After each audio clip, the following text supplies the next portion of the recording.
ఉన్నంతలో కొంత ఇతరులకి సాయం చేస్తుంటారు కొంతమంది. తమకి ఉన్నదంతా సాయం చేసేవాళ్ళు కాస్త అరుదుగా ఉంటారు.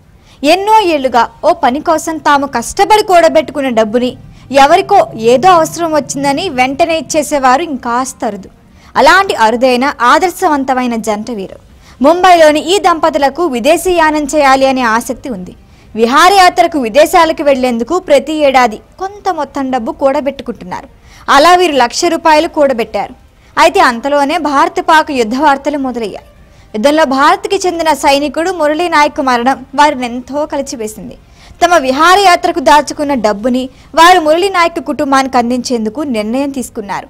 ₹1,09,001 మురళీ నాయక్ కుటుంబ సభ్యులకు అందిస్తామని తెలిపారు ముంబై దంపతులు.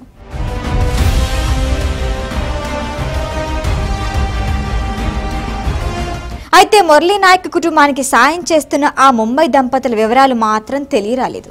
వారికి సంబంధించిన ఫోటోని మాత్రమే జాతీయ మీడియా ప్రచురించింది. మురళీ నాయక్ కుటుంబానికి కూడా ముంబైతో దగ్గరి సంబంధం ఉండటం ఇక్కడ విశేషం. ఏపీలోని సత్యసాయి జిల్లా గోరంట్ల మండలం గడ్డంతాండ పంచాయతీకి చెందిన కళ్ళితాండ ముదావత్ మురళీ నాయక్ స్వగ్రామం. తల్లిదండ్రులు శ్రీరామ్ నాయక్, జ్యోతిబాయ్. వీరు సుగాలి గిరిజన తెగకి చెందిన పేద రైతులు. మురళీ నాయక్ వీరికి ఏకైక సంతానం. వ్యవసాయం చేసుకుంటూనే మురళీ నాయక్ని చదివించారు. 10వ తరగతి వరకు సోమందేపల్లిలో చదివిన మురళి ఆ తర్వాత ఇంటర్మీడియట్, డిగ్రీ అనంతపురంలో పూర్తి చేశారు. కెరియర్ మొదట్లో మురళీ నాయక్కి రైల్వేలో ఉద్యోగం వచ్చింది.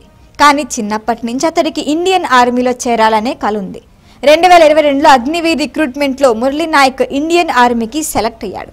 మురళీ నాయక్ కుటుంబం కొన్నాళ్లు ముంబైలోని కామరాజ్ నగర్లో ఉన్నట్లు తెలుస్తోంది.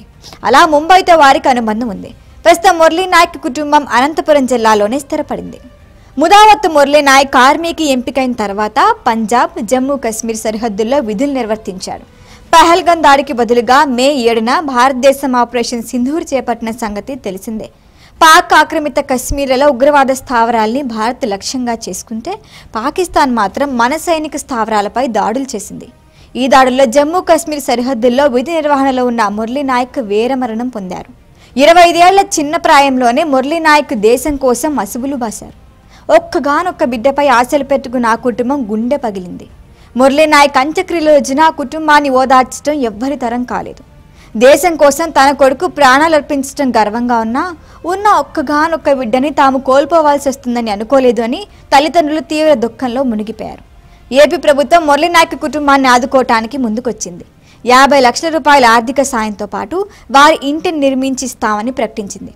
ఇక AP deputy CM Pawan Kalyan ఉదారత గురించి ఇక్కడ ప్రత్యేకంగా చెప్పుకోవాలి. మురళీ నాయక్ కుటుంబాన్ని ఓదార్చేందుకు ఆయన స్వయంగా కళ్ళితాండాకి వచ్చారు. వారి కుటుంబ సభ్యులతో మాట్లాడారు. ప్రభుత్వం తరపున వారికి అండగా తాము నిలబడతామని మాటిచ్చారు. అంతేకాదు ఓవైపు ప్రభుత్వం ₹50 లక్షల ఆర్థిక సాయం చేసినా తన సొంత నిధుల నుంచి పవన్ కళ్యాణ్ మరో ₹25 లక్షల మురళీ కుటుంబానికి ఇస్తానని మాటిచ్చారు. దేశం కోసం ప్రాణాలర్పించిన మురళీ కుటుంబానికి ప్రతి ఒక్క భారతీయుడు అండగా ఉండాలన్నారు పవన్ కళ్యాణ్. భారతమాత ముద్దుబిడ్డ మురళీ నాయక్కి పవన్ కళ్యాణ్ జోహార్లు అర్పించారు. గౌరవ ముఖ్యమంత్రి గారి సూచనల మేరకు ఇందాక సోదరులు మన లోకేష్ గారు చెప్పినట్టుగా దాదాపు 50 లక్షలు ఎక్స్గ్రేషియాని ప్రకటిస్తూ ఉన్నారు.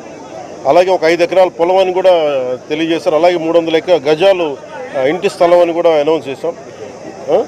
అలాగే ప్రభుత్వంలో వాళ్ళకి ఎవరికైనా సరే వాళ్ళ నాన్నగారికి కానీ ఎవరికి కానీ ప్రభుత్వ ఉద్యోగం కూడా ఖచ్చితంగా ఇవ్వాలనేది క్యాబినెట్లో ముందు పెట్టి తన నిర్ణయం తీసుకుంటాం. ఇవన్నీ కాకుండా నేను అదనంగా వ్యక్తిగతంగా నేను కూర్చోబెట్టి నా ట్రస్ట్ ద్వారా ఒక ₹25 లక్షల వారి కుటుంబానికి నా వ్యక్తిగతంగా నేను సాయం చేస్తానని తెలియజేసుకుంటే పవన్ స్ఫూర్తితో చాలా మంది జన సైనికులు మురళీ నాయక్ కుటుంబానికి అండగా నిలిచారు. వ్యక్తిగత ఆర్థిక సాయాన్ని ప్రకటించారు. ఇప్పుడు ముంబైలోని దంపతులు కూడా అమరవీరుడి కుటుంబానికి అండగా నిలబడేందుకు ముందుకు రావటం సంతోషకరం. తాము ఎంతగానో ఇష్టపడి విదేశీ యాత్రకు వెళ్లాలనుకున్నా కూడా దేశం కోసం ప్రాణాలర్పించిన సైనికుడి కుటుంబమే వారికి మిన్నగా కనపడింది. ఆ కుటుంబం కష్టాల్లో ఉన్నప్పుడు తాము సరదాగా యాత్రలు చేయటం సరికాదని అనుకున్నారు వారు.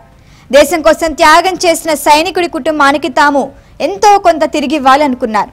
తాము చేసే సాయం చిన్నదే అయినా తమకు ఎంతో తృప్తినిస్తుందని అంటున్నారు ముంబై దంపతులు. సైనికులంటే ఎవరో కాదు, మనలో ఒకరు. మన కోసం సరిహద్దుల్లో ప్రాణాలు అరచేతుల్లో పెట్టుకుని బతికేవారు. తమ సంతోషాలు కాదని తమ కుటుంబాన్ని వదులుకొని మన కోసం సరిహద్దుల్లో నిలబడేవారే సైనికులు. అలాంటి సైనికులకి ఆపదొస్తే దేశంలోని మనమంతా ముందుకు రావాలి. సైన్యంలో పనిచేయటం కేవలం ఉద్యోగం కాదు, అది దేశ సేవ. దేశ సేవ అంటే ఖచ్చితంగా అది ప్రజల సేవే. మనం రాజకీయాల్ని ప్రజాసేవ అనుకుంటాం, కానీ వాస్తవానికి సైన్యంలో పనిచేయటమే ప్రజాసేవ. అలాంటి వారు మన కోసం సరిహద్దుల్లో ప్రాణాలు వదిలితే ఆ కుటుంబాల్ని ఆదుకునే బాధ్యత మనందరిది. అలాంటి బాధ్యతని ఇప్పుడు AP deputy CM Pawan Kalyan అంత్యక్రియల రోజునే నిర్వర్తించారు. తన వంతు సాయంగా 25 లక్షలు ప్రకటించారు.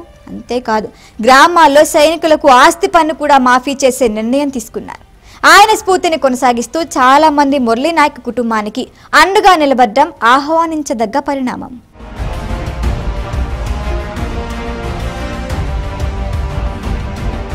ఈ వీడియో కనుక మీకు నచ్చినట్టయితే లైక్ చేయండి, షేర్ చేయండి, సబ్స్క్రైబ్ చేయండి. అలాగే పక్కనే ఉన్న బెల్ ఐకాన్ని క్లిక్ చేయండి.